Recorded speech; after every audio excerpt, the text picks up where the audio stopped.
राम राम राम हरे हरे, हरे कृष्ण कृष्ण कृष्ण हरे हरे।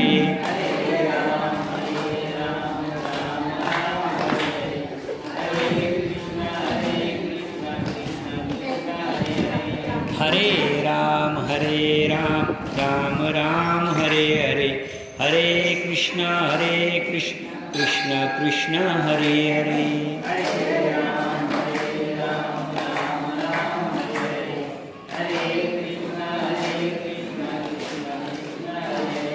हरे राम राम हरे हरे, हरे कृष्ण कृष्ण कृष्ण हरे।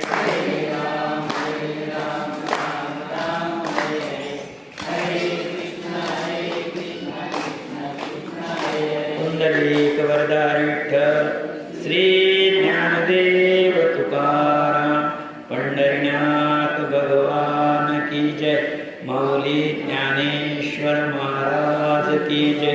जगद्गुरु तुकाराम महाराज की जय। पुरुषोत्तम भगवान की जय। अधिक मास भगवान की जय। वक्रतुंड महाकाय सूर्यकोटि समप्रभ निर्विघ्नं कुरु मे देव सर्वकार्येषु सर्वदा। पांडुरंगा करू प्रथम नमन दुसरे चरण संताचिया त्यांच्या कृपादानी कथेचा विस्तारो बाबाजी सद्गुरु दास तुका जयांची केलिया स्मरण होय सकळ विद्यांचे अधिकरण तेची वंदो श्री चरण श्री गुरूंचे ते नमस्कारोनी आता काय माझी वाणी मानेन संतांसी रंजवो चित्त असे आपुलिया माझी वाणी तुझे वर्णी गुणनाम ऐसे देई प्रेम काही कळा मस्तक हे पायावरी या वारकरी संतांच्या। वक्रतुंड महाकाय सूर्यकोटि समप्रभ निर्विघ्नं कुरु मे देव सर्वकार्येषु सर्वदा। श्री गणेशाय नमः। वाल्मिका म्हणे दृढधन्वा चित्त द्यावून श्रवणी आता हरीने अप्सरे शाप विमोचना लक्ष्मी लागून कथिले जे ते ऐकून शिरसुद्धा म्हणे ओ स्वामी भगवंता तुम्ही अप्सरेची कथा मज तत्वतः कथियली। आता अधिक मास स्नानाचे फळ पुनरुपी मज सांगा सकळ ऐसे ऐकून आता मलनिळ बोलते तात्काळ झाला तो। स्मितविलासिनी अप्सरा पृथ्वीवर आल्यानंतर कुरुक्षेत्री तिचा रहिवास असताना तिने एक फुलांचा हार बनवला आणि तो फुलांचा हार तिने दुर्वास मुनींच्या गळ्यात आणि दुर्वास मुनींनी तिला शाप दिला। शाप दिल्यामुळे काय झालं तर तिचा वर्ण बदलला। वर्ण बदलला ती कोण होती अगोदर अप्सरा होती पण वर्ण बदलल्यानंतर पिशाचिनी झाली आणि पिशाचिनी झाल्यामुळे नीट लक्षात घ्या पिशाचिनी झाल्यामुळे वर्ण बदलल्यामुळे दुर्वास ऋषींकडे जो दोष येणार होता कोणता दोष तिने गळ्यामध्ये माळ टाकली होती वर्ण बदलल्यामुळे तो दोष तिच्यावर गेला आणि तिच्यावर तो दोष गेल्यामुळे ती पिशाचिनी झाली। तापसी नावाची जी विदुषी होती तप करणारी होती ती तीर्थक्षेत्रावर पावन तीर्थक्षेत्र त्रिवेणी संगम महानदी म्हणतो आपण तिथे तिला भेटली। ती तिला खाण्यासाठी पिशाच होतं तिला खाण्यासाठी धावली परंतु धावल्याबरोबर तिला काय वर दिलेला होता अशी एक 4 युगात तुझ्या आयुष्यामध्ये किंवा तुझ्या जीवनामध्ये असा एक क्षण येईल तर त्या तपस्वीची दृष्टी तुझ्यावर पडली आणि तुझी आणि तिची एक नजर झाली नजर झाली की तुला मागचा आठवेल। आता इथे ती स्मित विलासिनी तिला पिशाच रूपामध्ये खाण्यासाठी धावलेली पण त्याच वेळेस तिची दृष्टी कोणावर पडली हिच्यावर पडली आणि हिच्यावर पडल्यानं त्याच क्षणी तिला तिचा मागचा जन्म आठवला. तुम्ही अशी एक शंका शास्त्रावर घेतली जाते इथे. जर ही पिशाचिनी होती आणि ती तपस्विनी होती, नीट लक्षात घ्या बरं का. इथे परत वर्णभेद आहे. साधूचा वर्ण वेगळा आहे, देवाचा गौरव वर्ग वेगळा आहे, मनुष्याचा वर्ग वेगळा आहे, 4 पायीचा वर्ग वेगळा आहे, 2 पायाचा वर्ग वेगळा आहे, जे काय असेल ते. आता इथे तुमच्या मनात किंवा कोणाच्या मनात शंका येईल, हिनं तिला ओळखलं दुर्वास मुनींचा वर होता म्हणून, कारण त्या शापामधून तिला उशाप होता. त्या उशापामध्ये ती पुनर्स्थापना झाली तिची, म्हणजे पुन्हा ती अप्सरा झाली.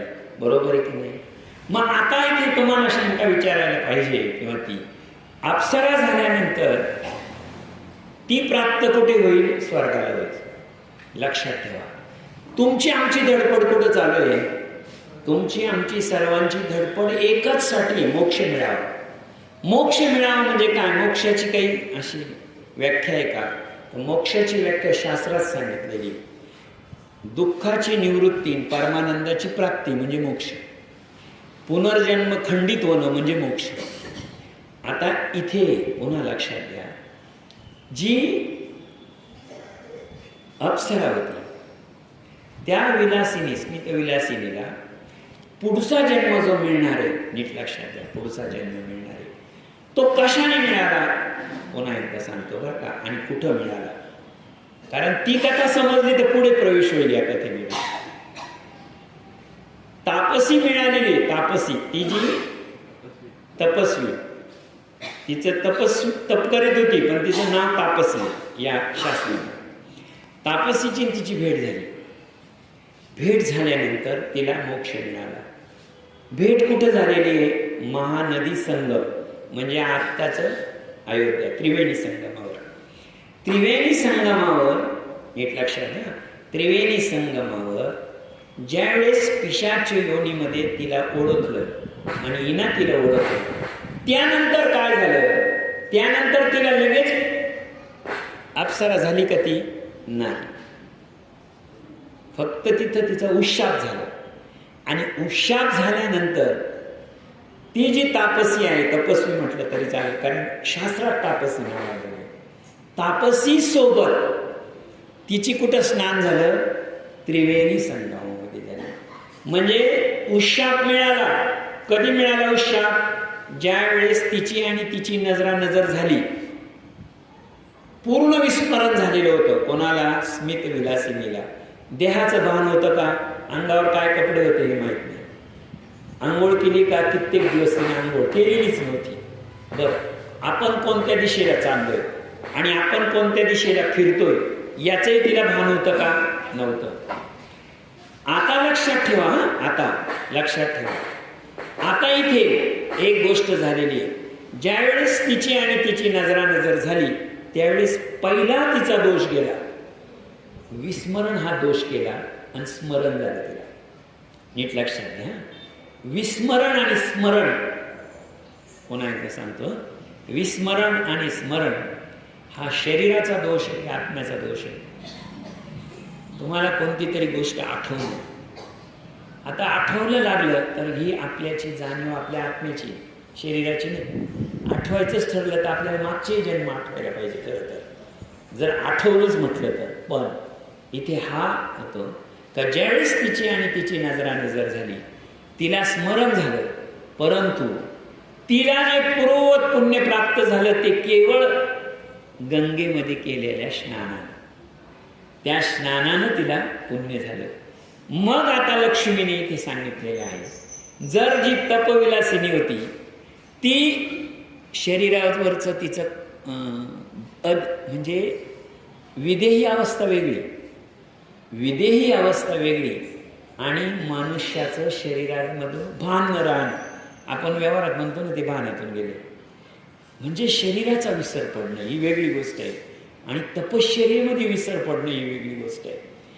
अशा वेळेस लक्ष्मीचा आता इथं प्रश्न आहे, म्हणून तुम्हाला इतकी मागची कथा सांगितली ए प्राणप्रिय शिरोधनी, जो अधिक माशी स्नान करी तयाच्या सर्व पापांची भुरी होते निर्धारित तात्काळ.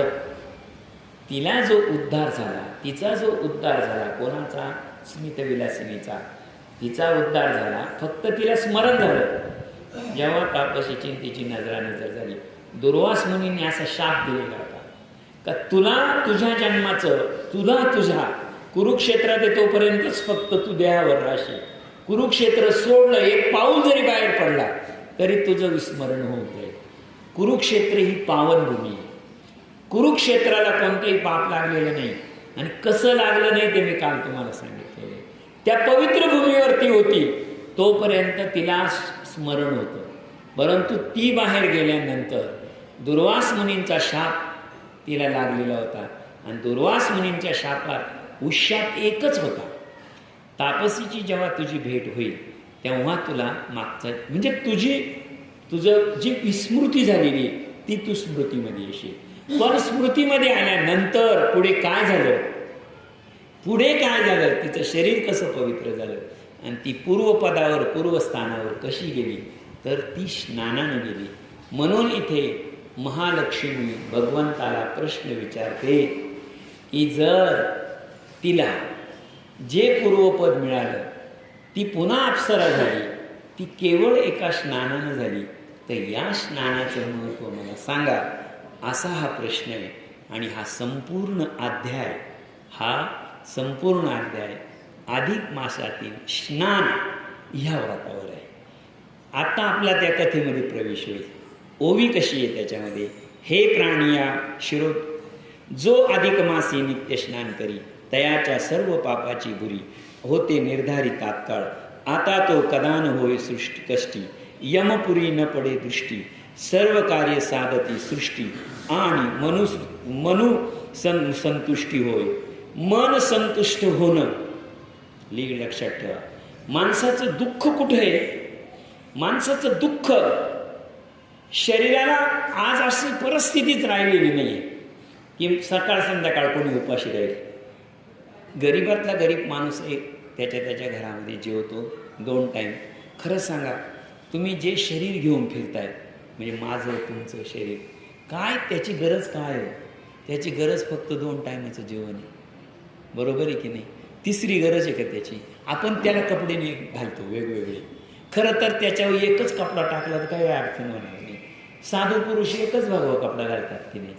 मग काय त्यांचं काय घेत जातं? कपडे घातले नाही म्हणून त्यांचा प्राण जातो का? नाही जात. दुसरी गोष्ट, जितके जैन मुनी आहेत कधीच पायात चप्पल घालत नाही. अनवाणीच पायानं फिरतात की नाही?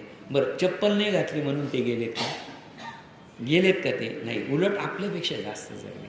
मुद्दा मला हा सांगायचा आहे, नीट लक्षात घ्या. तुमचं दुःख जे आहे, तुम्हाला जे दुःख प्राप्त झालेलं आहे ते कितपत शरीरामुळे नाही. तुम्हाला दुःखी करणारं शरीर कधीच नाही. शरीराला कधीतरी एकदा आजार येतो, 2 दिवस पडून राहिले आणि एक इंजेक्शन घेतलं का 3ऱ्या दिवशी ते कामाला लागतं, 4थ्या दिवशी कामाला लागतं शरीर.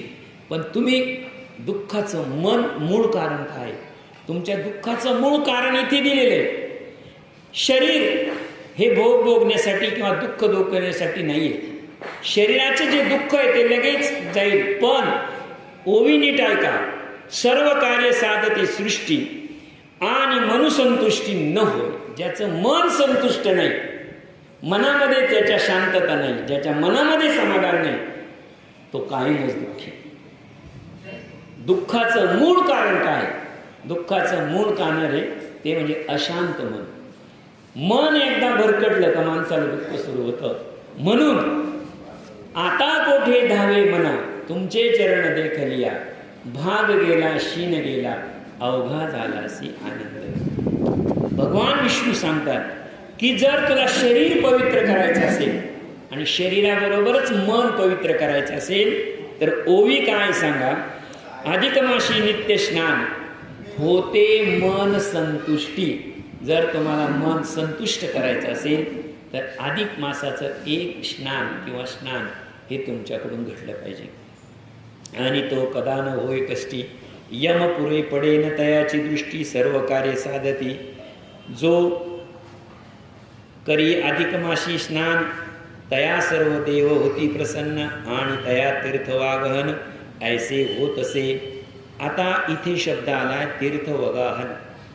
तीर्थवगाहन या शब्दाचा अर्थ आहे, थोडंसं मी याच्या अगोदर, हे स्नान तीर्थ वगाह स्नान हे फक्त जटायूला झालेलं आहे. म्हणजे जर तुम्ही सर्व तीर्थ टाकेले तिथे जर गेले तर त्या मंदिराच्या बाजूलाच एक प्रयाग तीर्थाची जागा आहे आणि ते प्रयाग तीर्थाची जागा आहे आणि तिथे बाकीचे तीर्थ आलेले आहेत.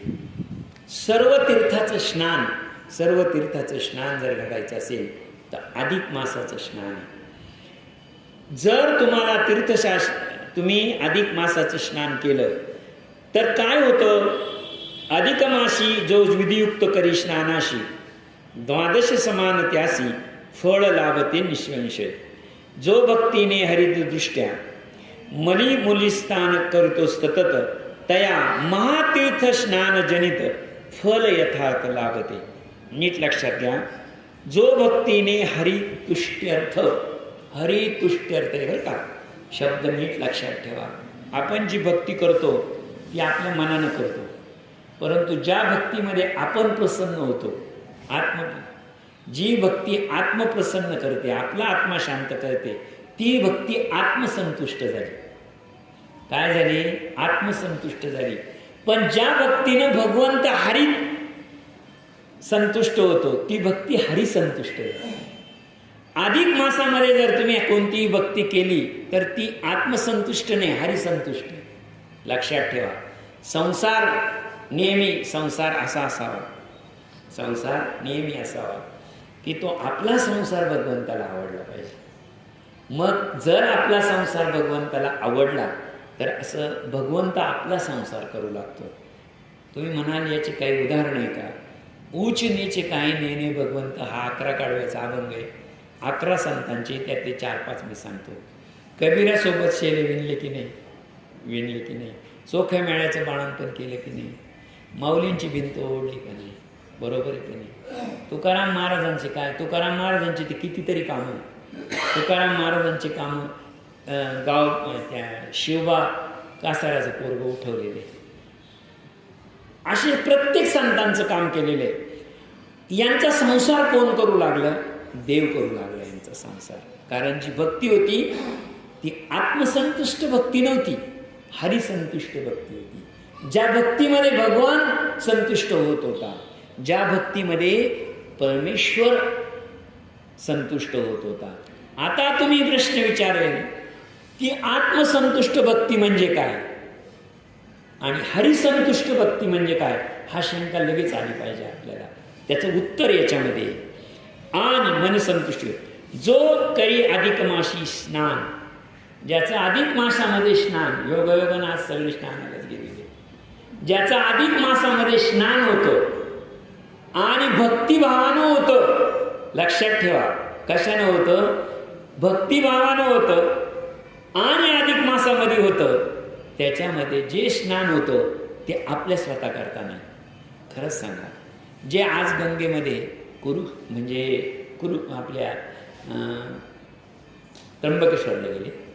त्र्यंबकेश्वरला गेल्यानंतर ती पावन नगरी आहे. कुशावर्तावर स्नान करणारे, जे आज कुशावर्तावर स्नान करणारे त्यांनी घरी आंघोळ करू शकत नव्हते की, बरोबर की नाही. उद्या कुशावर्तावर आंघोळीला जायचं आहे, शरीर पोचला अगोदर की भाव पोचला अगोदर, त्या त्र्यंबकेश्वरला भाव पोचला. मनात काय आला अगोदर? भाव पोचला. तो भाव तिथपर्यंत गेला त्यांचा आणि तो भाव परमेश्वराला पोचला. परमेश्वराने निवड केली यांना इथपर्यंत येऊ द्यायचं का नाही. तुम्ही म्हणाल माझा भाव तर खूप चांगला होता, मी ठरवलं होतं वारी करायची. परमेश्वराच्या मनात नसेल तर तुम्ही 11व्या-12व्या दिवशीच वारीत आजारी पडायला घरी या. कोणीतरी तुमचं घरातलं जाईल आणि तुम्हाला परत यावं लागेल. पांडुरंगाची प्रदक्षिणा मारताना अनेक वेळा सांगितलेले, फोन आला आणि काहीतरी झालं घरी आले. जेव्हा तुम्ही भाव ईश्वरावर तुमचा आत्मसंतुष्टी किंवा आत्मभाव प्रकट करता, तेव्हा हरिभाव एकत्र जमला तरच कार्य होतं. हरीचा आणि तुमचा भाव जर पूर्ण जमला तर ते काम पूर्ण होतं. मला मुद्दा हा सांगायचा आहे. ज्यावेळेस तुमच्या मनामध्ये विचार आला, शब्द पहा किती छान शब्द आहे इथं, त्या शब्दाची फोड, त्या शब्दाची विभक्ती, हे सगळं सांगतो मी तुम्हाला. तीर्थगण ऐसे ही सूर्यगो अधिक मासी विधियुक्त करी स्नान मनी लच्युस नानाशी. हा आता नीट लक्षात घ्या. 5 वयाचा मनी. मनी म्हणजे काय मी सांगतो तुम्हाला थोडं. तुम्हाला आज तिथे जायचं आहे, हा विचार पहिल्यांदा कुठं आला? मनामध्ये आला. ठीक आहे, बरोबर आहे. तुम्ही पोहोचले का हो तिथं? उद्या जायचंय म्हणजे ठरवलंय फक्त तुम्ही पोहोचले का? तुम्ही पोहोचले कधी? आज. तुम्ही पोहोचले आज. त्याचा विचार कधी आला होता? काल. काल तिकडे पदावर आल्यानंतर तुमच्या मनामध्ये विचार आल्यानंतर चल झाला, तो विचार चल झाला. चल झाला म्हणजे तो विचार चालायला लागला. चालून तो कुठं पोहोचला? तो कुशावर्तावर पोहोचला. कुशावर्तावर पोहोचल्यावर कुशावर्ताला अगोदरच निरोप दिलेला आहे तुमच्या भावानं उद्या हे मंडळी येणार आहे, ही सगळी मंडळी येणार आहे. मग कुशावर्तानं विचार केलेला आहे यांना येऊ द्यायचं का नाही. ज्यांच्या बाबतीत येऊ द्यायचं नाही असा विचार होतो, निश्चित गाडीचा खोळ भावतो, काहीतरी खोळ भावतो. म्हणजे लक्षात ठेवा, मन चल म्हणजे चंचल मनाला आसरा कुठं मिळतो? तर एकच ठिकाणी मिळतो, तीर्थक्षेत्राच्या ठिकाणी मिळतो किंवा परमेश्वराच्या पायाजवळ मिळतो. म्हणून आपल्या घरातही मूर्ती असते, गावातही मूर्ती असते, सगळीकडे मूर्ती असते, परंतु आपण पांडुरंगाच्या मूर्तीवर पाय ठेवायला जाते, आपण पायावर डोकं ठेवायला जातो. का? कारण आपला भाव तिथं स्थिर होतो. आणि कुशावर्तावर गेले तर कुशावर्तावर आज गेल्यानंतर त्यांनी सांगितलं की जिथे तीर्थक्षेत्राचं तुमचं स्नान होतं तिथं तुमचा भाव स्थिर होतो. आणि तुमचं मन आणि भाव स्थिर झालं की तेच परमेश्वराचं प्रतिबिंब असतं. लक्षात ठेवा. जसं शांत पाणी असेल आणि स्वच्छ पाणी असेल आणि त्याच्यामध्ये जर पाहिलं तर तुमचं प्रतिबिंब त्याच्यात दिसतं. बरोबर आहे की नाही? तीर्थाच्या ठिकाणी प्रतिबिंब असतं परमेश्वराचं आणि तुमचं. आणखी तुम्हाला त्र्यंबकेश्वरचा एक सांगतो. तिथे नामदेव महाराजांचा अभंग आहे त्या तीर्थक्षेत्रासाठी. वाचे वदता गंगा गंगा सकळ दोष जाती भंगा, कुशावर्ता करती स्नान त्याचे कैलाशी राहण. बरोबर आहे ना? नामा म्हणे प्रदक्षिणा, नामा म्हणे प्रदक्षिणा त्याचे पुण्या नाही गणना. का? ते पवित्र स्थान आहे, ते पवित्र स्थान आहे, आस्तिक स्नान. आता समजा तुम्ही रोजचं स्नान केलेले, 12 महिने तर स्नान करतात, पण तुम्ही असं नैमित्तिक स्नान केलं, भाव धरून केलं तर पुढे काय होतं? भाव धरून केलेल्या स्नानाची काय तुलना केलेली आहे? तया महातीर्थ स्नान जनित फल तेची सकाळी आचरावे. ज्यावेळेस तुम्ही असं भाव धरून एखाद्या स्नानाला जाता त्यावेळेस ते स्नान कुठं स्नान केल्याचं आहे? महातीर्थ स्नान. महातीर्थ स्नान जनित. ज्या वेळेस तुम्ही त्या भाव धरून त्या कुशावर्तावर आंघोळ करतात तेव्हा लक्षात ठेवा, तुम्ही जेव्हा ते पाणी घेऊन त्याला आचमन करतात त्यावेळेस सर्व तीर्थांचा श्रेष्ठ प्रयाग आणि त्रिवेणी संगम, या त्रिवेणी संगमाचे सर्व तीर्थ कोणाचं दर्शनाला आलेले असतात? तुमच्या दर्शनाला आलेले असतात. जे भक्तीने अधिक मासी गंगे उदक सर्व स्नाना कामद होय, अनेकविध प्रयत्न करून तोची सकळ आचरावे. ज्या ज्या देवांचे तुष्ट्यार्थ साचे, ज्याचे काळी स्नान करायचे ते करता अधिक मासाचे सकळ देव संतोषिती. ज्या ज्या देवांचं जे जे स्थान सांगितलेले, स्थान महात्म्य सांगितलेले. आता समजा तुम्ही जेजुरीला गेले तर तिथं आपण करावयाचं स्नान करतो, बरोबर आहे की नाही? पांडुरंगाच्या ठिकाणी गेलो तर आपण चंद्रभागेचं स्नान करतो. आपण भीमाशंकरला गेलो तर भीमा नदीचं स्नान करतो. प्रत्येक ठिकाणी नदी आहे ना, प्रत्येक ठिकाणी नदी आहे. प्रत्येक ठिकाणची नदी जी आहे ती प्रत्येक ठिकाणच्या नद्यांनी यावेळेस त्यांना द्या.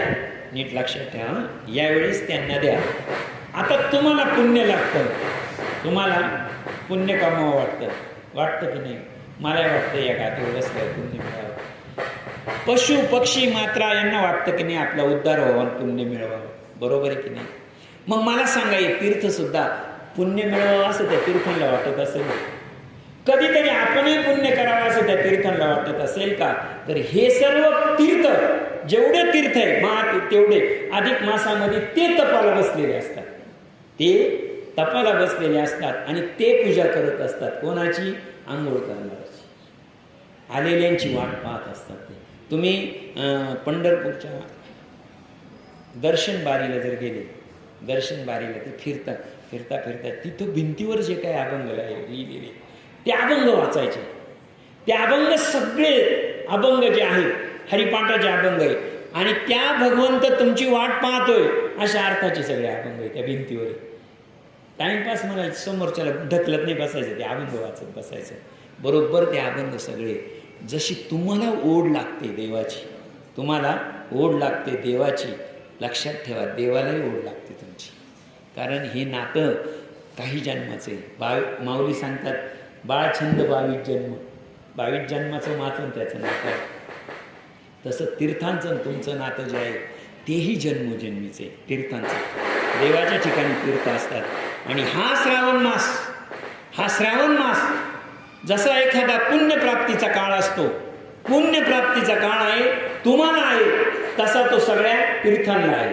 आणि सगळे तीर्थ उपासनेला बसलेले असतात आणि ते वाट पाहत असतात या काळात भाविकांची. कोणाची वाट पाहतात? भाविकांची. उषावार्तावर स्नान केलं, बस उषावार्तावर स्नान झालं तर सगळ्या तीर्थांचं स्नान झाल्यासारखं आहे. पुढे का? हे बघा, ज्या ज्या देवाचे तुष्ट्यर्थ, ज्या ज्या देवाच्या तुष्ट्यर्थ ज्या ज्या काळी स्नान करायचे, ज्या ज्या देवाला प्रसन्न करण्यासाठी तुम्ही ज्या ज्या वेळेस जे जे स्नान करत असाल इतर वेळी, ते एक अधिक मासी करता हो. ते सगळे स्नान तुमचे एक अधिक मासाचे स्नान केले की पूर्ण होतात. अधिक मासी प्रयागी स्नान करून माधवाचे घेता दर्शन, प्रयाग पाप ते दग्ध होऊन मल सालोक केला. अनंत पापे केली असत, अनंत पापे केली असत, तरी अधिक मासाचे त्वरित परिपूर्ण पाप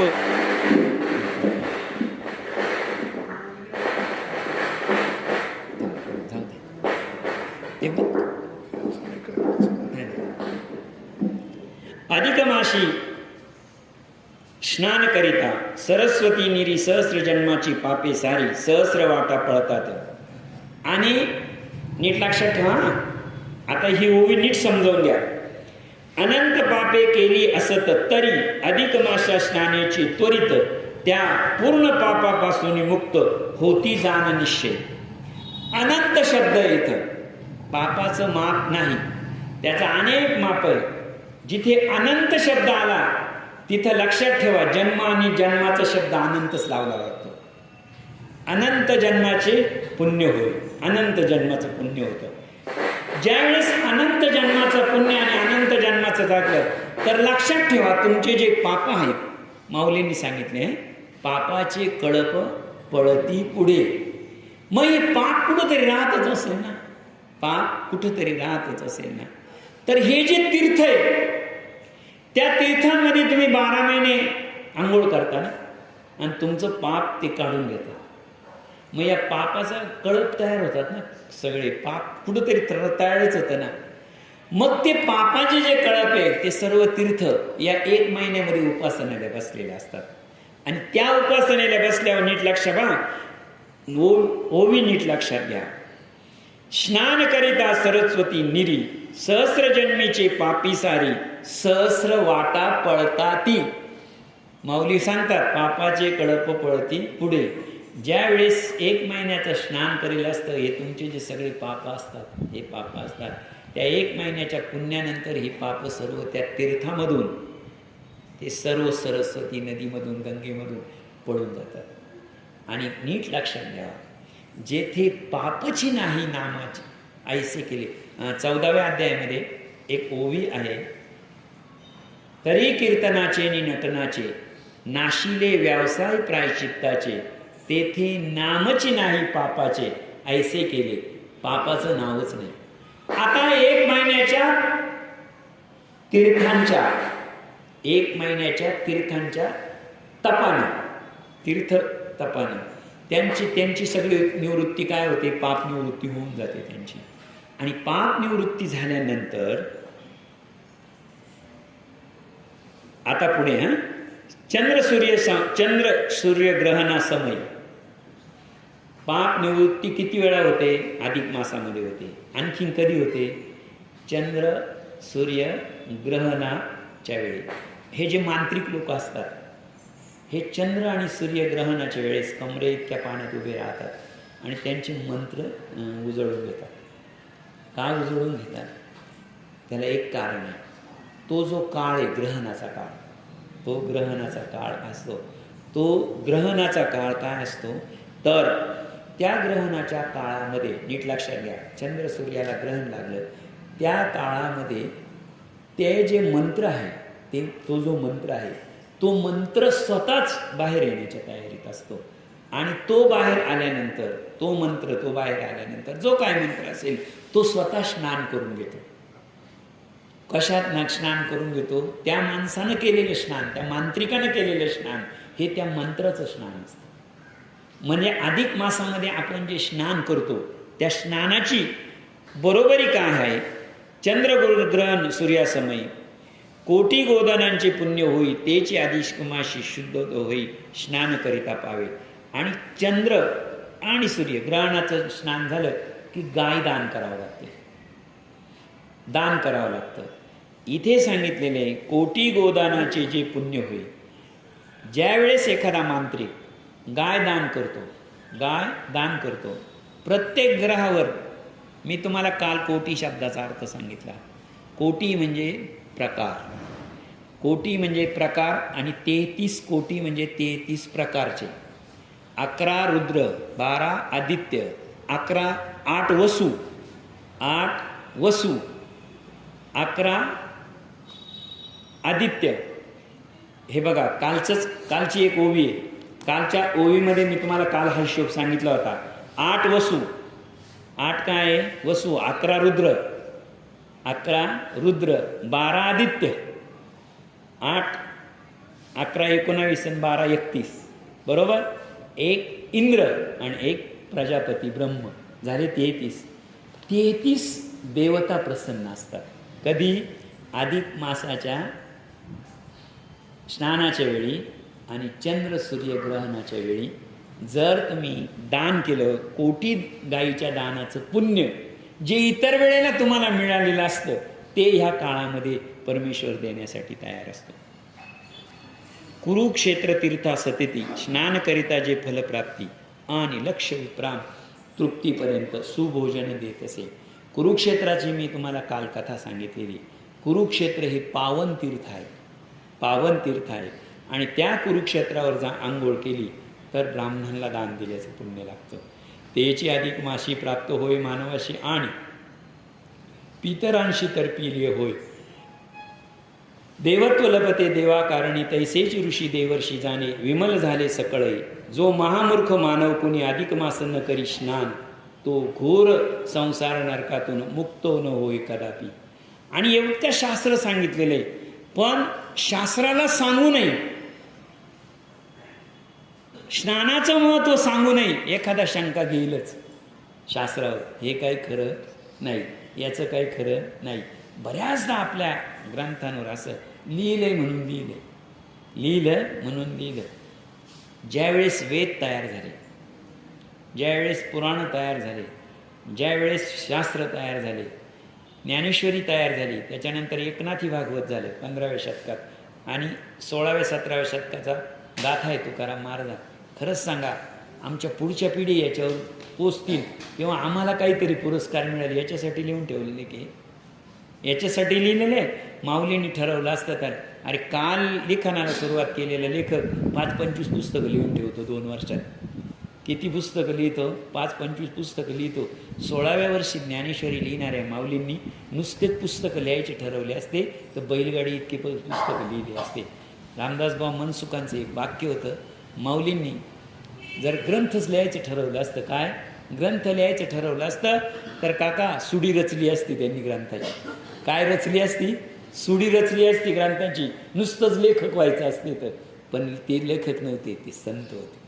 संतामध्ये आणि लेखकामध्ये हा फरक आहे. म्हणजे लेखक पुरस्कारासाठी लिहितो आणि संत उद्धारासाठी लिहितात. संत कशासाठी लिहितात? उद्धारासाठी लिहितात.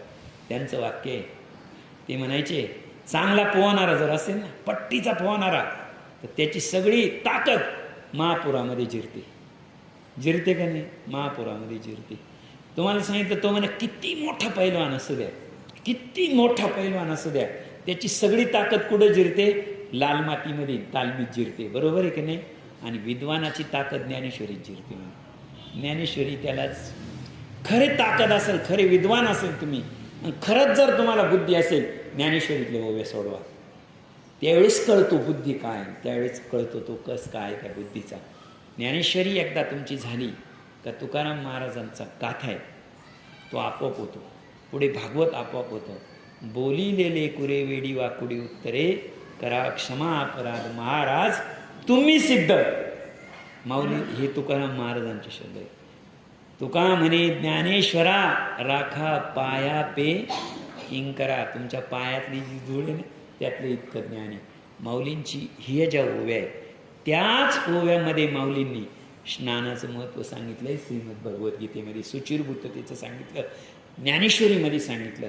आणि इतकंही असून सुद्धा जर एखादा म्हणत असेल की काय, जो महामूर्ख मानव कोण, महामूर्ख अधिक मासी न करी स्नान, तो घोर संसार नरकातून मुक्त होय कदापि. तो या संसार नरकामध्ये, या संसारामध्ये त्याला दुःख कायम आहे. तुम्ही म्हणाल दुःख काय, ते तर उलट चांगले राहतात, ते तर चांगले फिरतात, चांगले राहतात.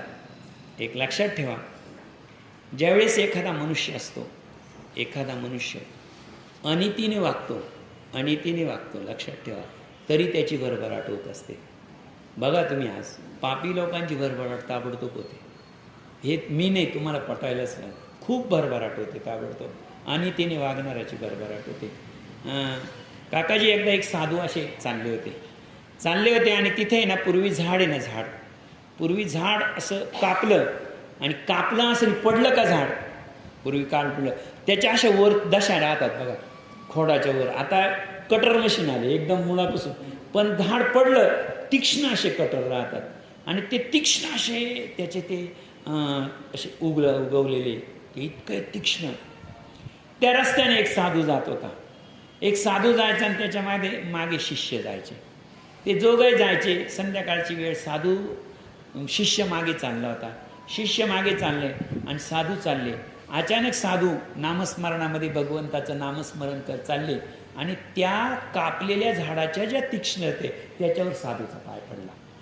साधूचा पाय पडला तर ते जे तीक्ष्ण धार होती ना, साधूच्या पायातून आरपार झाली, वरतीच आलं ते. साधूने पटकन पाय काढला, ते रक्त सगळं सांडायला लागलं, तिथं आजूबाजूला सांडायला लागलं. त्यांनी त्याच्याकडे पाहिलं, त्या मुखोडाकडे. त्यानं सांगितलं, तुझा मुळापासून नाश होईल, तू मला माझं रक्त सांडवलं, तुझा मुळापासून नाश होईल. कोणाला शाप दिला? आता काय राहिलं होतं त्याचं? त्या खोडाचं झाड तर तुटलेलं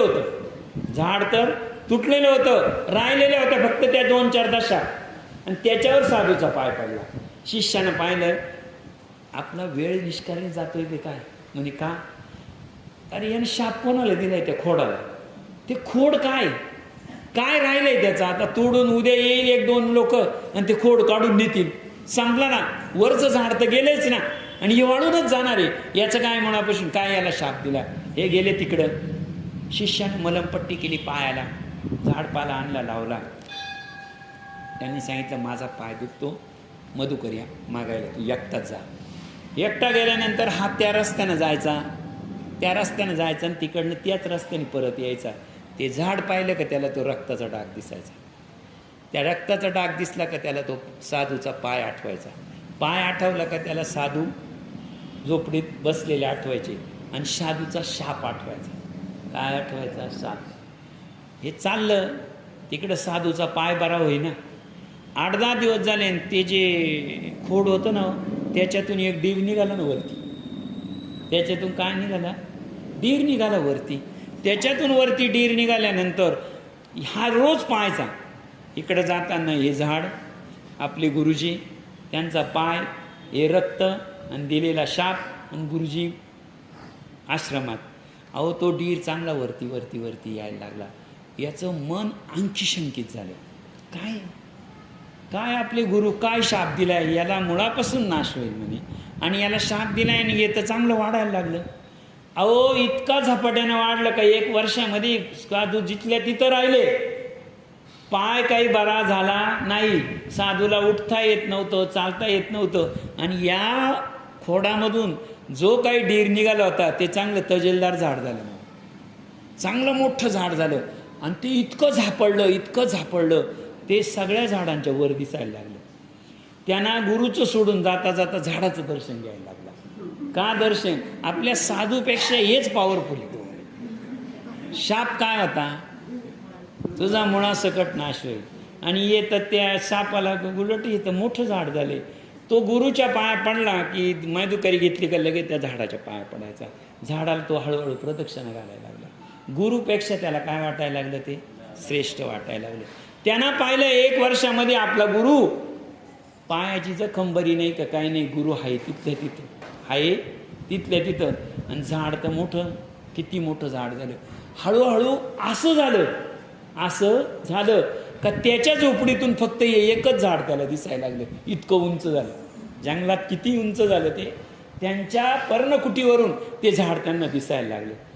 खरंच सांगा, त्या झोपडीतून ते झाड पाहिलं, त्या शिष्याचा काय भाव तयार होत असेल? त्याचा शंका येतच असेल का आपले गुरु श्रेष्ठ का या झाडाचं कुळ श्रेष्ठ? कारण याचं कुळ पॉवरफुल असल्याशिवाय हा मोठा झाला नाही.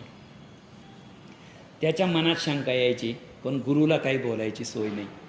एक दिवस त्यानं त्या गुरुला सांगितलंच, गुरुजी मी रोज मधुकरी आणायला जातो, आणि मधुकरी आणायला जातो, आणि तुम्ही ज्या खोडाला शाप दिला होता अहो त्याच्यातच झाड तयार झाले म्हणे. आणि आता तुम्हाला दाखवत होती वर शेंडा दिसतो का म्हणे? हो तेच झाड आहे म्हणे, ती जे तुम्ही शाप दिलेले म्हणे. ते म्हणे काहीच काळजी करू नको. माझ्या तपश्चर्येमध्ये शक्ती असेल तर मी दिलेला शाप खरा होईल, किंवा जर माझी ते जर कायम टिकलं आणि मी गेलो तर लक्षात ठेव त्याचं कुळ पवित्र असेल. काय असेल त्याचं? ते कुळ पवित्र असेल. पण तो म्हणे कशाचं कुळ? आग्या मोहळाचं झाड येते, त्याला फळच येत नाही कधी, काहीच नाही, काही नाही. त्याची शंका यायला लागली. गुरुवर त्यानं शंका घ्यायला सुरुवात केली. एक दिवस असंच वादळ आलं जंगलामध्ये, खूप वादळ आलं मोठं, आणि सगळं वादळ त्या झाडाभोवती घोंगावलं. कोणत्या? ज्याच्या जसं का त्या वादळानं झाड उपटलं जंगलाच्या बाहेर. किती? जंगलाच्या बाहेर. दुसऱ्या दिवशी हे मधुकरी मागायला आली, आणि तिथं खड्डा सोडून काहीच दिसलं नाही. तिथं त्यांना अश्रू वाहिले. तिथं त्याचे अश्रू आले की आपण गुरुवर शंका घेतली. खरं तर आपल्या गुरुचा शाप सगळे झाडं वाचले, मुळासकट यालाच उपटलं. लक्षात ठेवा. आणि तिनं वागून सुद्धा जर तुमची भरभराट होत असेल, तर नियती तुम्हाला मुळापासून उपटायच्या तयारीला लागलेली. लक्षात ठेवा, तुमचं मूळच ठेवणार नाही. याची उदाहरणं तुम्हाला व्यवहारात दिसत आहेत. आणि तिनं वागताना, कोणत्याही आणि तिने वागताना नाऱ्या माणसानं हा जर विचार केला सगळ्यांसकट आपल्या, तर लक्षात ठेवा अति झालं का नियती मूळच ठेवत नाही. मुळासकट उपटल्याशिवाय राहत नाही. त्याला भरभराट होते ना, आणि तिनं वागून सुद्धा तुमची भरभराट होते. लक्षात ठेवा. आणि ती तुम्हाला मुळासकट उपटायची तयारी करते. तोपर्यंत तुम्हाला वाढू देते. ती किती वाढू देते. आज कलियुग आहे. दांभिक आणि पापी लोकांकडे संपत्ती ताबडतोब वाढते. पण तुम्हाला लक्षात ठेवा, त्यांची नातू रिक्षा चालवतात. हे मी नाही बोलत, शास्त्र सांगते.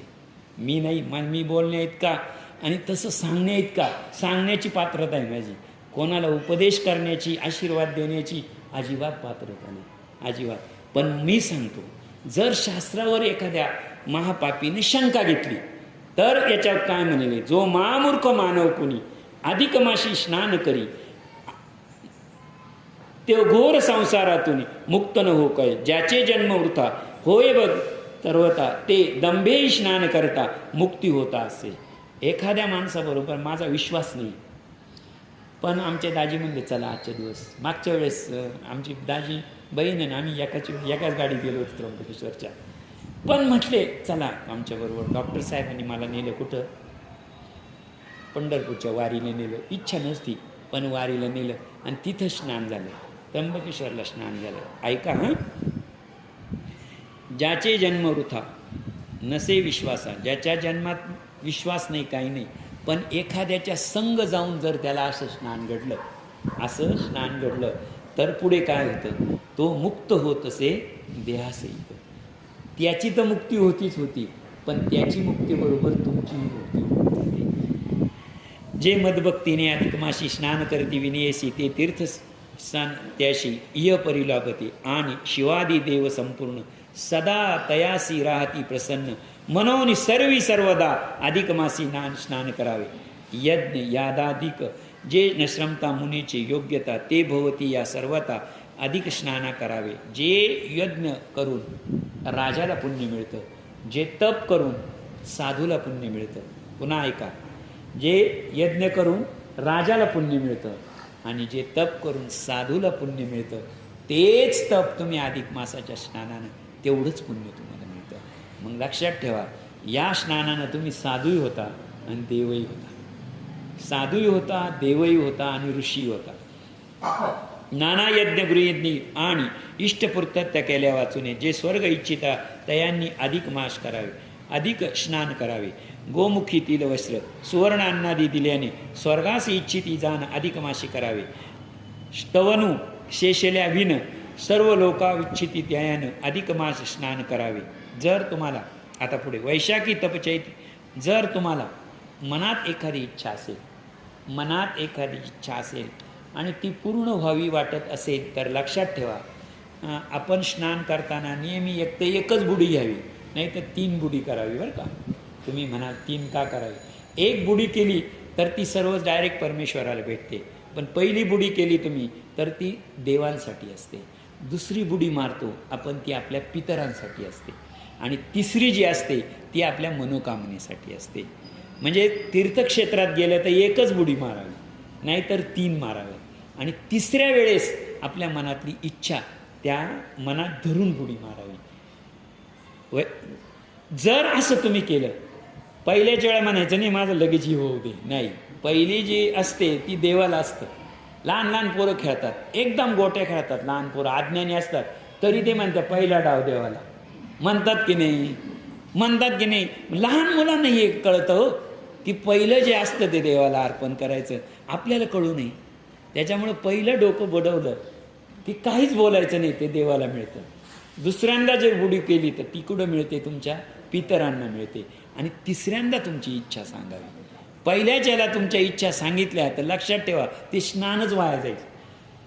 हां, वैशाखी तप चैत्री कार्तिक मासी दान धर्म तैसे एक मासा उत्तम फल कथी येले आणि अधिक मासे अनुदिनी होम तपतिनी हे फल प्रदान सकळ पुराणी कथी. दानी तपिळ अतिभक्त जयाशी सद्गती प्राप्त होतं, तयाचे अधिक स्नानी प्राप्त होते. प्राप्त इंदिरे अनन्य पुण्य बहु वस परी पावला देव लोकास सुख उपभोगोनी पुण्यनाश होता जन्मास मागुती ए. आणि अधिक मासी जो पायी एकता ज्या लोकाशी जाई तेथून पुनश्च महाठाई जन्म नयेची कदापि. तुम्ही कोणत्याही तीर्थात स्नान केलं आणि कितीही पुण्य केलं तरी ते पुण्य स्वर्गात संपलं की तुम्हाला परत मृत्यू लोकात जन्म घ्यावा लागतो. पण अधिक मासाची जर तुम्ही स्नान केलं, नीट लक्षात घ्या, अधिक मासाचं सोपं स्नान आहे. तीर्थक्षेत्र गेलं, मलाही माहीत नव्हतं हे, रात्री आत्ता कळाले. पण आपण बुडी घेतो, मोजतच नाही कधी. बुडी घेतो आपण लगेच येतो बाहेर, 1 2 3 4 काही होतात. पण पहिल्या वेळेस काहीही बोलू नये. फार तर गंगेचं नाव घ्यावं, काय जे असेल ते. दुसऱ्या वेळेस पितरांना पोचतं, आणि तिसरं जे असतं ते आपल्यासाठी स्नान असतं.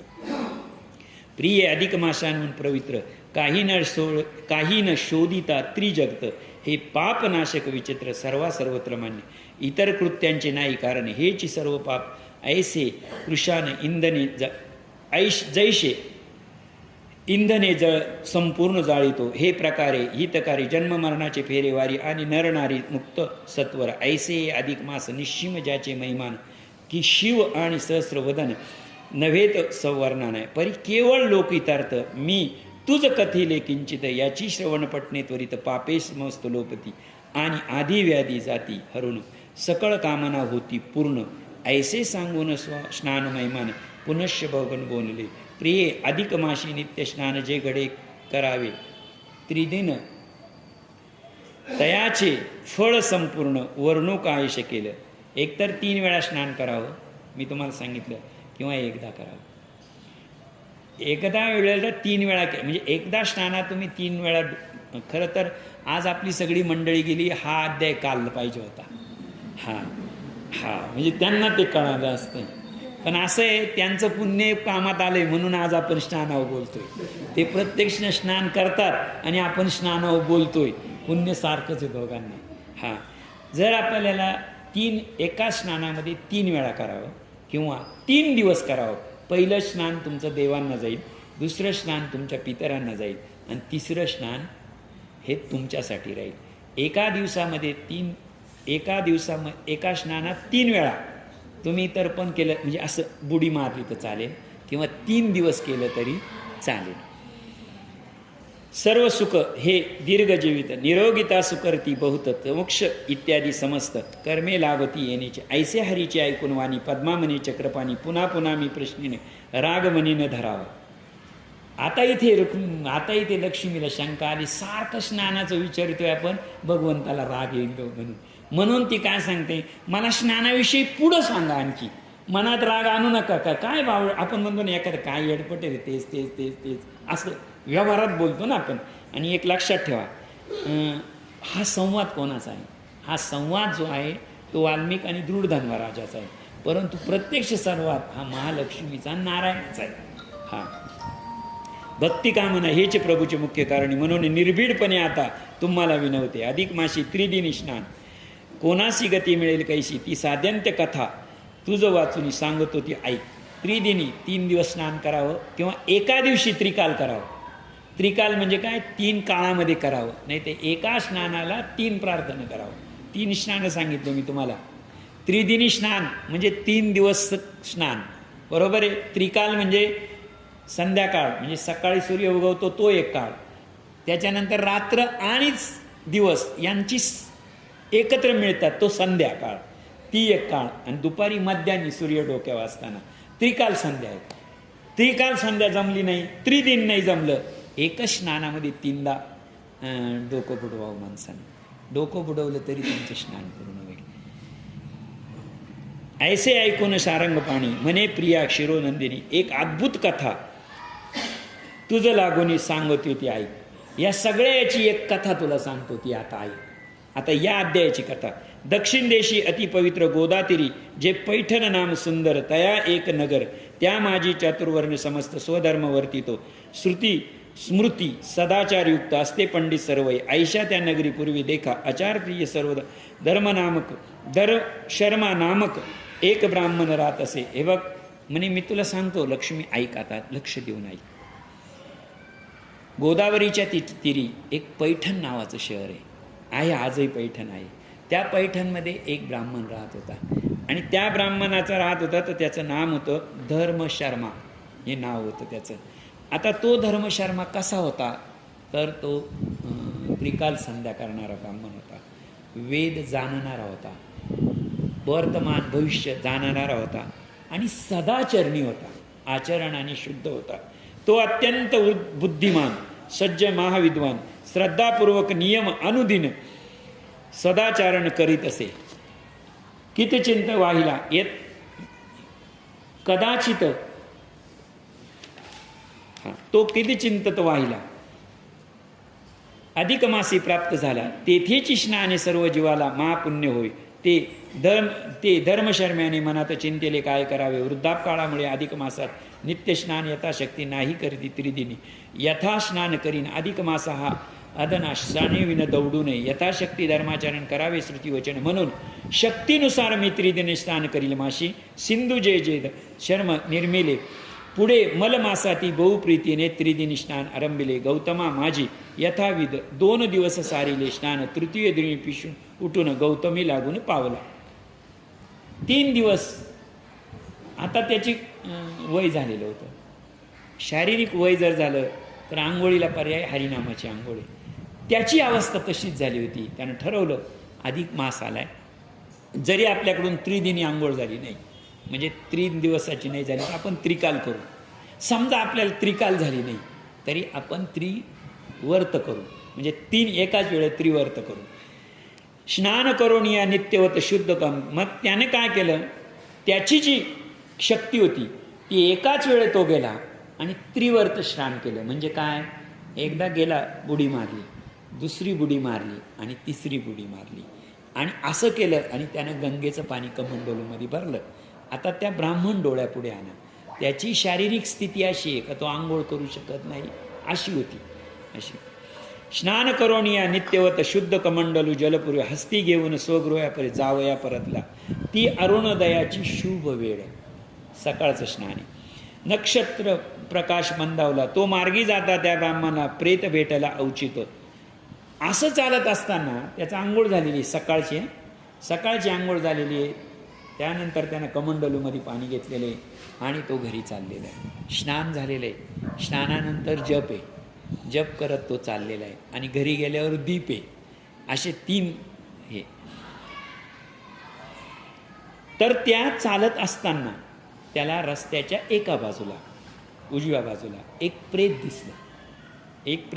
तो शुधाकुळ अत्यंत गोर नेत्र जैसे धमनी शुष्क शरीर कांपवी थरथर सर्वता पेटता महावट जैसा तो दिसे विकट. कराल जेव्हा दाड सकट सखोल पोरदार पिंगट वर्ण बाबर झोटी अति भयानक रुळे पाठी वारंवार हस्तची पेटी हृदय पेटी जासे. आणि असं प्रेत पडलेलं दिसल्यानंतर तो जवळ गेला आणि जवळ गेल्यानंतर पाहिल्यानंतर आपल्याला कळतं याची दुखदुखी चालू आहे. आपण म्हणतो ना थोडंफार काहीतरी. तर त्याची काय परिस्थिती होती, पोट त्याचं खोल गेलेलं होतं, दाढी वाढलेली होती. त्याच्यानंतर त्याचं जे तेज आहे शरीरावरचं ते पूर्ण निघून गेलेलं होतं आणि तो पिवळसर पडलेलं प्रेत होतं ते. ऐसा भयंकर अत्यंत महाभयानक भूत जैसा तया पाहुनी ब्राह्मण अत्यंत हळू बोले वचन. आणि जर त्याची अवस्था अशी होती का त्याचा अवस्था एखाद्या पिशाच्या सारखी झालेली होती. लक्षात आहे. असं पाहून जेव्हा साधू जवळ गेले तेव्हा त्यांना कळालं की याच्यामध्ये प्राण शिल्लक आहे, याच्यामध्ये अजून प्राण शिल्लक आहे. ऐसे बोलता मग ते गेले आणि त्याच्या हळू कानामध्ये बोलायला लागले. काय, ते विप्रवाणी पडता कानी दृष्टीपात होता क्षणी ते प्रेताशी किंचित ज्ञान होणे विवेक मनी उद्भवला. आणि जेव्हा त्याच्या कानामध्ये साधूचे शब्द आले, तो मरणासन्न अवस्थेला झालेला आहे, मरलं असं नाही. तर हे भगवान विपेंद्रता सांगतो ऐक मम सबच्या सकळ जना ते भीता देणारा ऐसा मी खरा प्रेत आहे. सगळ्या जगांना, सगळं जग मला आजपर्यंत म्हणजे सगळं जना भीती देणार. माझ्याकडे पाहून प्रत्येक जण घाबरून निघून गेला, माझ्याकडे जाऊन प्रत्येक जण घाबरून निघून गेला, पण तुम्ही एकमेव माझ्याजवळ आले. आमुचे रक्षण करावं. तुम्ही कशाला आले, रक्षण करावं. पण ते मागचा जन्म किंवा ह्या जन्मात त्यानं काय केलं असं ते सांगायला लागले. आमुचे भक्ष निंद फार. मी अतिशय निंद आहार घेतलेला आहे. म्हणजे मी जे जेवण होतं माझं, हे सगळं कसं जेवण होतं, म्हणजे तामसगुणी जेवण होतं, दुर्गंधी किळस देणार असं खाणं गेलं मी का ज्याच्यामध्ये दुर्गंधी आहे आणि पाहिल्यानंतर किळस येईल असा माझा आहार होता. आणि स्मशानादी स्थानी घोर तेथे निरंतर वास आमा. आणि मी कुठे राहिलो तर स्मशानामध्ये राहिलो. जे जळणारी प्रेत आहे, जे दुर्गंधीनं सुटलेले आहे, अर्धवट जळालेले आहे, ते प्रेताचं मांस मी खाणार आहे. छिद्रे पाहून या लोकाशी पडावे हे चिकास मामाशी अत्यंत दुर्गम अहिर्निशी वसत असे. परी दृष्टी धनवा पडली मजवरी आणि काडी पडली वैकरी तेने योगे मम अंतरी किंचित ज्ञान उद्भवले. आणि विवेकही उत्पन्न झाला. म्हणून पार्थी तो कर जोडून तरी दयाळा कृपा करुणी मज लागून उत्तरी. पण माझं इतका मी खालच्या पुढे जन्माला आले. माझे वागणं, माझं राहणं हे इतकं निकृष्ट असून सुद्धा तुमचे जे बोल आहे, हरिनामाचे बोल तुमचे माझ्या कानामध्ये पडले. जे का सकळ पुण्यकारक आणि सर्व पापांचे तेव ते अलौकिक मज देखले. तरी आता सत्वर उत्तम सौख्य होणार माझी. ते ऐसे पिशाच धर्म आणि विनयसी बोलत असे. असं जर साधूशी बोलत असताना त्यांनी सांगितलं ते पिशाच, म्हणजे धड पिशाचे नाही, धड मेलेलंही नाही, धड जिवंतही नाही. अवस्था पापाची कशी आहे. हां, तव धर्मशार्म्याने हृदयी कृपा केली प्रेतावडी. दीनदयाळू संताठाई सर्वत्र पायी वसत असे. कैसा महापापी असून का रिगेल संतोषी शरण. तेरे तात्काळ कृपा करून तया लागून उद्धरती. ऐसा सत्पुरुषांचा स्वभाव येथे उच्च नीच नाही भाव. यक्ष राक्षस पिशाच मानव इत्यादी समत्यास. पण साधू आहे, साधूंजवळ भेदाभेद नाही. तिथं राक्षस एक, पिशाचे एक, मानव एक आणि चार पाया म्हणजे मनुष्य योनी जशी तशी पक्षी. सगळ्यांवर प्रेम त्यांचं सारखंच, मानवावर सारखंच. असो तो धर्मशास्त्र ब्राह्मण दीनदयाळू असे. त्या प्रेताविषयी बोले वचन तयासी. अरे तुझं असेल प्रेतत्व दिले कोणी, पापे आले सांप्रत ज्ञान आले. तरी तू सांग मज त्या सर्व पापांचे निवारण मी यथाशक्ती करीन. ते ऐकून प्रेताशी तत्क्षण पुण्यस्मरण झाले. तू काळजी करू नको म्हणे, आता मी तुझ्याजवळ आलेलो आहे. मी अधिक मासाचं स्नान करून आलेलो आहे. काय करून आलेलो आहे? अधिक मासाचं. आणि माझ्या कमंडलूमध्ये अधिक मासाच्या त्रिवेणी संगमाचं पाणी आहे. मग तो जोडून उभे असतं म्हणे बोलो धर्मशास्त्रा. धर पूर्वजन्मात बहुत पापे आहे, स्वर्णादी बहु वस्तू चोरल्या. मी मागच्या जन्मामध्ये ह्या जन्मामध्ये खूप पाप केले. काय? खूप सोन्याच्या वस्तू चोरल्या. परदारा असंख्य अनेक सुरा पेविल्या. अनेक सुरा म्हणजे दारू, अनेक प्रकारची दारू पिली मी. अनेक स्त्रियांचे मंगळसूत्र सोन्याच्या वस्तू चोरल्या. आज जे चेन स्कॅचिंग करतात ना, हे पूर्व यांचाच पुनर्जन्म दिसतोय हा सगळा. हा कुमारी भोगिल्या बलात्कारे. ब्राह्मण गोत बहुत केले द्रव्य बालक इत्यादी नाना पापांचे पर्वत केले मी. पुढे आयुष्याती यमदूतांनी मज दृढ बांधून लावले नेवल्या ठाई. नरक कोडही टाकेले. आणि मी इतकं पाप केलं होतं का मला इथं यमाने आणून टाकलं. नीट लक्षात घ्या, यम लोकांनी इथं आणून टाकलं. आणि त्यांनी काय सांगितलं? जेवढे तू पाप केलेले त्याचं पापक्षालन तू असं उन्हात पडून ठेवणार आहे तुला. आता ह्या उन्हात पडून तो काय, त्याला ती यमदूतांनी दिलेली शिक्षा आहे. तुला मरणही नाही, तू जिवंतही नाही, तू मानवही नाही, तू पिशाचही नाही, असा तू पडलेला आहे. तेथे अनंत संवत्सर नरक दुःखे भोगून या फार. आता मज प्रेत शरीर अत्यंत घोर देत असे. येथेही कोट्याविधी नाना म्या भोगिल्या घोर यातना. परी पापाचा परापर जाना मज सकळ दिसेना. बरं, इथे काय मला चांगल्या जागेत आणून ठेवलेलं नाही, शेजारीच वारुळ. आता वारुळ म्हटल्यानंतर तिथं काय राहील? मुंग्या आहे, साप आहे, कधी येऊन काय डंक मारीन सांगता येईल का? किंवा ज्यापेक्षा मी हे चांगले तव दर्शन लाभले. तस्मात पापाचे पितर भले मिळाले ऐसेही दिसताई. ऐसे प्रेताचे ऐकता वाची. नीट ओवी ऐका. ज्यापेक्षा हे चांगले, ज्यापेक्षा आता माझी जी अवस्था आहे त्यापेक्षा मरण खूप चांगलं, पण ते मला काही येत नाही. बरं, यावेळेस मी कोणाचं स्मरण केलं? तव दर्शन, पितरांचे स्मरण. मी अख्ख्या पितरांचं स्मरण केलं, अख्ख्या देवांचं स्मरण केलं. देव देव म्हणतोय, पितरांचं स्मरण केलं, सगळं पाप मला आठवलं. तव दर्शन लाभले तस्मात पापाचे पितर भले. भले मिळाले ऐसे दिसत आहे. ऐसे प्रेताचे ऐकता वचन धर्म शर्मा दयाळू ब्राह्मण. मनेरे प्रेत तत्पात संपूर्ण नाशी तो जाण आत्ताची. ऐसे बोलून विप्रे संवत्सरी. काय केले सुंदरी स्त्रिया रे ती स्मरून अंतरी. आता शेवटची एक शब्द मी ठेवलाय. आता ही अवस्था कोणाची आहे? त्या प्रेताची आहे. प्रेत नाही आहे, पण प्रेत म्हटलेलं आहे त्याला इथं, पिशाच्य म्हटलेलं आहे, प्रेत म्हटलेलं आहे. ह्या काळामध्ये मी एकच चिंतन केलेलं आहे, कोणाचं? फक्त यमाचं. मला येऊन घेऊन जाय, मला येऊन घेऊन जाय. पण यमदूत आले नाही. माझे पितरांचा मी दावा केला, पण पितरांनी माझ्यावर दया केली नाही. मला काय पाप आहे आणि हे माझं पाप कशानं धुतलं जाईल हा मार्ग काही मला आता मिळालेला नाही. त्यावेळेस ते पाप, आता त्यावेळेस साधूची ओवी तशीच ठेवली, मी एकच शब्दानं ठेवली, तो ऐसे ते पुण्य मिळता समजतं, ऐसे ते पुण्य मिळ. रोग जाण्यासाठी जसं एखादं औषध मिळालं की तो रोग जाणारच, तसं पाप घालवण्यासाठी पुण्याचा साठा वाढला की पाप जाणारच. तिथे काय दिव्य रूप झाला ते प्रेत, मग वंदुनी ब्राह्मण स्तवू लागला.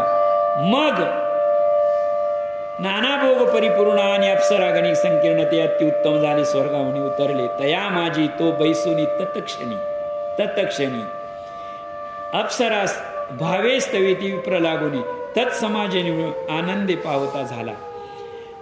इंदिरे अधिक माशी, ऐका हं, त्याचं काय झालं? कमंडलूतलं पाणी टाकलं त्यांनी. पाणी टाकल्याबरोबर काय झालं? हा लगेच सावध झाला. सावध झाल्याबरोबर त्याला पूर्वीचा जन्म, पूर्वी मानवाचा जन्म, तो लगेच जन्म आला. त्याला सगळीकडे अप्सरा स्वर्ग सगळं काही दिसायला लागलं. मग हे सगळं झालं कसं? हे सगळं कसं झालं? तर आता या 4 ओव्या शेवटच्या या. तया माझी तो द्वैषुन तत्क्षणी भावेस्तवती विप्र लागुनी तत्प्रसादे निर्जन मुनी आनंदे पावला. इंदिरे अधिक माशी त्रिदिनी स्नान, अधिक माशी त्रिदिनी स्नान, 3 दिनाच्या स्नानाचं पुण्य नसेल तर त्रिकाल स्नान पुण्य किंवा त्रिवर्त पुण्य. त्या साधूंनी वेद शर्मांनी आंघोळ केली होती, त्रिवर्ती स्नान होतं. आणि त्या त्रिवर्ती स्नानानंतर आचमन केलेलं पाणी कुठं घातलेलं होतं? त्या कमंडलूमध्ये होते. आणि त्या कमंडलूचं पाणी कोणाचं? त्यांचं स्नान झालं, पण ते पवित्र पाण्याचं जे स्नान आहे ते स्नान कोणाचं झालं? या प्रेताचं झालं. त्या एका स्नानानं त्याचा उद्धार पावला. इंदिरे अधिक माशी त्रिदिन स्नान ऐसे पुण्य अनुदिन, ऐसे ऐकून सिंधू नंदन म्हणे भगवंता चक्रपाणी, तुमची ही साधू तुल्यवाणी ऐकोनी धनी न पुरेच, तरी आता कृपा करुणी सांगतले स्नान महिमान, ऐसे ऐकोनी या नारायण पुनश्च सांगू लागला. ती कथा परम पवित्र, पुढच्या प्रसंगी होईल पवित्र. तरी श्रोती देऊन श्रोत एक चित्राने एक गिरिचित्र ऐकाय. इति अधिक सार महात्म्य बृहन नारदी पद्मभार, सज्जन श्रोते ऐकू चतुर 21 अध्याय. गोड हा व्हावा विठ्ठल.